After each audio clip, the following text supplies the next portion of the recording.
नमस्कार दोस्तों। आज है 4 जून और फ्रेंड्स डेली करंट अफेयर्स में आपका स्वागत है फ्रेंड्स आपका क्रेजी थॉट्स के इस चैनल पर।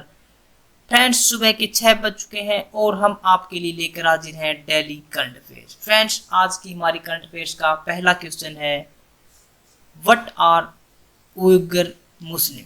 उइगर मुस्लिम कौन से होते हैं? तो Uighur Muslims are a minority residing in Xinjiang province of China. Uighur Muslim चीन के सिनजियांग प्रांत में निवास करने वाले अल्पसंख्यक हैं। अमेरिका के प्रतिनिधि सभा हाउस ऑफ रिप्रेजेंटेटिव ने उइगर मानवाधिकारों विधेयक को मंजूरी दी है। विधेयक में ट्रंप प्रशासन ने चीन के उन शीर्ष अधिकारियों को दंडित करने की मांग की गई है जिनके द्वारा अल्पसंख्यक मुसलमानों को हिरासत में रखा गया है। When did the labour special train run? श्रमिक स्पेशल ट्रेन कब चलाई गई? तो केंद्र सरकार ने कोविड-19 महामारी के मद्देनजर लागू किए गए देशव्यापी लॉकडाउन को देखते हुए 1 मई यानी कि मजदूर दिवस के दिन देश के विभिन्न हिस्सों में फंसे श्रमिकों को अपने गृह राज्यों तक वापस पहुंचाने के लिए श्रमिक स्पेशल ट्रेनों की शुरुआत की थी। In the view of nationwide lockdown implemented in the wake of COVID-19 pandemic, the central government introduced Shramik Special Train on 1st May to bring back the trapped laborers to their home states in various parts of the country. इस प्रकार की यह पहली विशेष train Hyderabad से हटिया झारखंड के लिए रवाना की गई थी। रेल मंत्रालय के अनुसार 28 मई 2020 तक देश भर के विभिन्न राज्यों से 3736 श्रमिक स्पेशल ट्रेनें चलाई गई और इन विशेष ट्रेनों के माध्यम से अब तक 50 लाख से अधिक लोगों को उनके गृह राज्य तक पहुंचाया गया। According to a survey conducted by CSDS between the year 2017 and 2019, the monthly household income of 22% of the migrants is rupees। 2017 से 2019 के मध्य CSDS के द्वारा की गई एक सर्वेक्षण के अनुसार 22% प्रवासियों की मासिक घरेलू आय कितने रुपए है?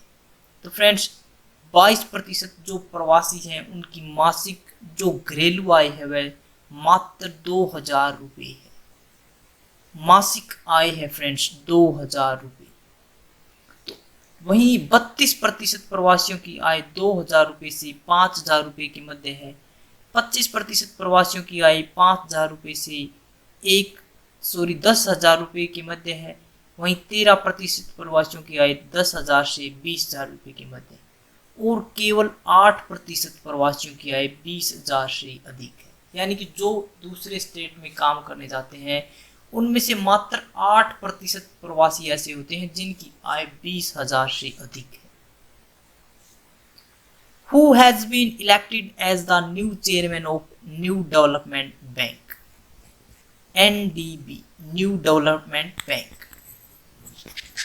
न्यू डेवलपमेंट बैंक के नवीन अध्यक्ष के रूप में किसे चुना गया? तो ब्राजील के Marcos Troyjo of Brazil has been elected as the new chairman of New Development Bank. New Development Bank यह ब्रिक्स देशों द्वारा संचालित एक बहुपक्षीय विकास बैंक है।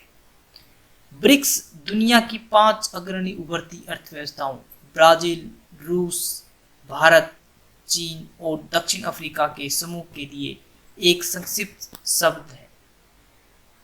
2013 में दक्षिण अफ्रीका के डरबन में आयोजित ब्रिक्स शिखर सम्मेलन में न्यू डेवलपमेंट बैंक की स्थापना पर सहमति व्यक्त की गई थी तथा 2014 में ब्राजील के फोर्टालेजा में 6वें ब्रिक्स शिखर सम्मेलन में स्थापित किया गया।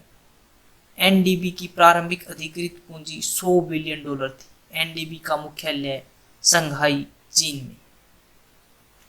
How much share holding and voting rights are given in new Development Bank? New Development bank में शेयरधारिता एवं मताधिकार कितने दिए गए? 20% शेयर्स एंड 20% ही फ्रेंचाइजी। जो टोटल है उसका 20%, क्योंकि उसके अंदर 5 कंट्री हैं और 5 कंट्री में इक्वल डिस्ट्रीब्यूशन किया गया है 20-20% का। सभी को 20% शेयर्स दिए गए हैं और 20% ही मताधिकार दिए गए। विश्व बैंक में जहां पूंजी शेयर के आधार पर देशों को मताधिकार प्राप्त होता है, इसके विपरीत न्यू डेवलपमेंट बैंक में प्रत्येक भागीदार देश को वर्तमान में समान मताधिकार तथा किसी भी देश के पास वीटो पावर नहीं। फ्रेंड्स, अगर आपको करंट अफेयर्स के लिए प्रिपरेशन करनी है तो आप हमारी वीडियो से कर सकते हैं। आप किसी भी एग्जाम के लिए अगर प्रिपरेशन कर रहे हैं तो हर एग्जाम में 8 से 10 क्वेश्चन करंट अफेयर्स के रहते हैं और उसकी प्रिपरेशन हम बड़ी शिद्दत से करवाते हैं। When did India establish its diplomatic relations with China? Bharat ने चीन के साथ अपने राजनयिक संबंध कब स्थापित किए थे? तो 1 अप्रैल 1950, 1 अप्रैल 1950 को भारत ने अपने राजनीतिक संबंध स्थापित किए थे चाइना के साथ। 1 अप्रैल 1950 को चीन के साथ अपने राजनयिक संबंध स्थापित किए थे और इसी के साथ Bharat People's Republic of China के साथ राजनीतिक संबंध स्थापित करने वाला पहला गैर समाजवादी देश बन गया था, क्योंकि उससे पहले चाइना के साथ सिर्फ उन्हीं देशों का गठबंधन कह सकते था जहां पर समाजवादी जो एक भावना है उसके लोग थे। 1962 में भारत और चाइना के मध्य सीमा संघर्ष की शुरुआत दोनों देशों के संबंधों के लिए एक गहरा झटका थी। 1993 में प्रधानमंत्री नरसिम्हा राव की यात्रा ने दोनों देशों के मध्य संबंधों को सुधारने में महत्वपूर्ण भूमिका निभाई थी। When was national credit guarantee trustee company limited established? राष्ट्रीय ऋण गारंटी ट्रस्टी कंपनी लिमिटेड की स्थापना कब की थी? 28 मार्च 2014 को राष्ट्रीय ऋण guarantee trustee company national credit guarantee trustee company limited establish की गई। राष्ट्रीय ऋण गारंटी ट्रस्टी कंपनी लिमिटेड की स्थापना 28 मार्च 2014 को कंपनी अधिनियम 1956 के तहत केंद्रीय वित्त मंत्रालय द्वारा की गई। वर्तमान में NCGTC के तहत 5 क्रेडिट गारंटी ट्रस्ट का संचालन किया जाता है।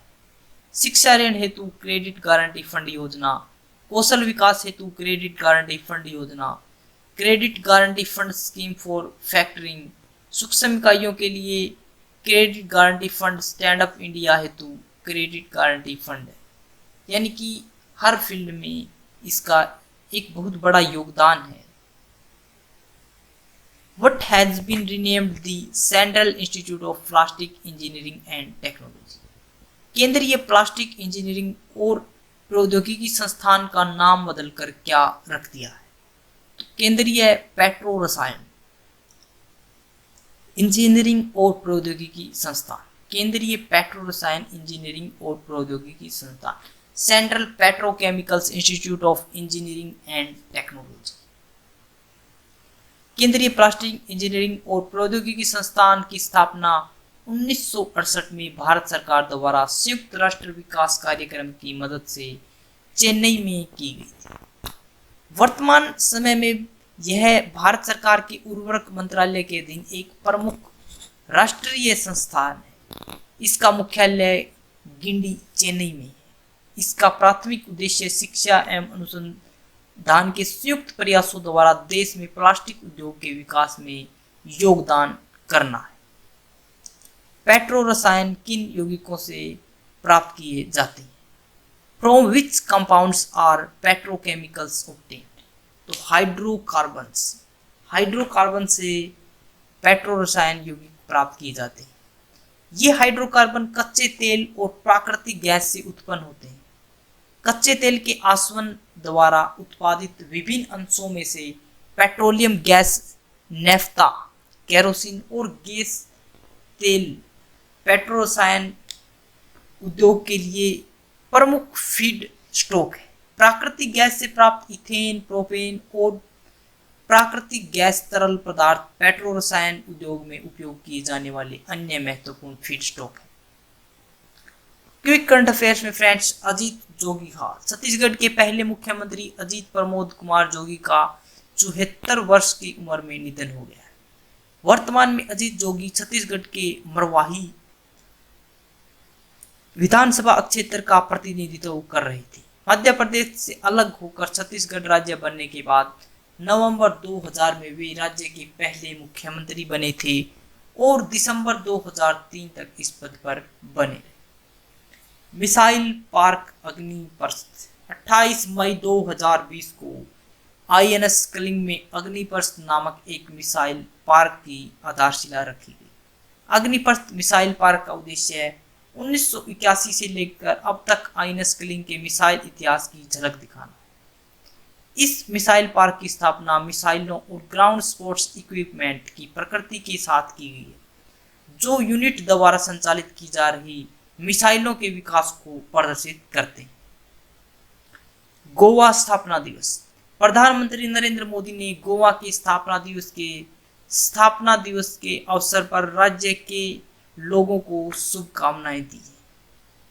30 मई को गोवा का स्थापना दिवस मनाया जाता है। इस दिवस का आयोजन गोवा को पूर्ण राज्य का दर्जा मिलने के अवसर पर किया जाता है। 1947 में स्वतंत्रता के बाद सरदार पटेल ने सभी रियासतों को मिलाकर भारत को एक संघ राज्य का रूप दिया। वे गोवा को भी भारतीय संघ राज्य क्षेत्र में शामिल करना चाहते थे, किंतु ऐसा नहीं हो पा रहा था, क्योंकि 1510 ईस्वी से गोवा और दमन दीव में पुर्तगालियों का औपनिवेशिक शासन था। भारत सरकार ने कई बार पुर्तगाली सरकार से वार्ता की, किंतु वे विफल रहे, जिसके बाद अंततः 18 दिसंबर 1961 को भारत की सेना ने गोवा, दमन और दीव में हमला कर दिया। 19 दिसंबर 1961 को पुर्तगाली सेना ने आत्मसमर्पण कर दिया और गोवा को स्वतंत्रता प्राप्त हुई। जब कोई काम नहीं कर रहे हो तो घड़ी की तरफ देखो, और जब कोई काम कर रहे हो तो घड़ी की तरफ मत देखो। फ्रेंड्स, काफी अच्छा एक कोर्स भी कह सकते हैं इसको, और एक ऐसी दिनचर्या भी है फ्रेंड्स। अगर आप कुछ काम नहीं कर रहे हैं तो आप घड़ी की तरफ देख सकते हैं। आपको देखना चाहिए घड़ी की तरफ, क्योंकि फ्रेंड्स उसके अंदर जो सुई एक एक पल, एक एक सेकंड जो जा रहा है आपका, वो वेस्ट हो रहा है, और वो पल आप कभी नहीं वापस ला सकते। इसलिए कहा गया है कि जब आप कोई काम नहीं कर रहे हो तो आपको घड़ी की तरफ देखना चाहिए, लेकिन अगर आप कोई काम कर रहे हो तो घड़ी की तरफ मत देखिए। Question of the day friends, new Development bank का मुख्यालय कहां पर है? न्यू डेवलपमेंट बैंक का मुख्यालय कहां पर है? ऑप्शन ए संघाई चाइना के अंदर, ऑप्शन बी दिल्ली भारत के अंदर, ऑप्शन सी ब्राजील के अंदर, और ऑप्शन डी दक्षिण अफ्रीका के अंदर। तो कहां स्थित है न्यू डेवलपमेंट बैंक का मुख्यालय? NDB, national development bank. Friends, अगर आपको हमारी वीडियो अच्छी लगी तो इसे लाइक करें, शेयर करें और कमेंट करके हमें बताएं कि आखिरकार आपको इसके अंदर कोई प्रॉब्लम आ रही है। तो फ्रेंड्स, हमारे चैनल को सब्सक्राइब करें ताकि आपको नोटिफिकेशन मिलता रहे हमारी वीडियो अपडेशन का। फ्रेंड्स, आज के लिए इतना ही। Thanks for watching.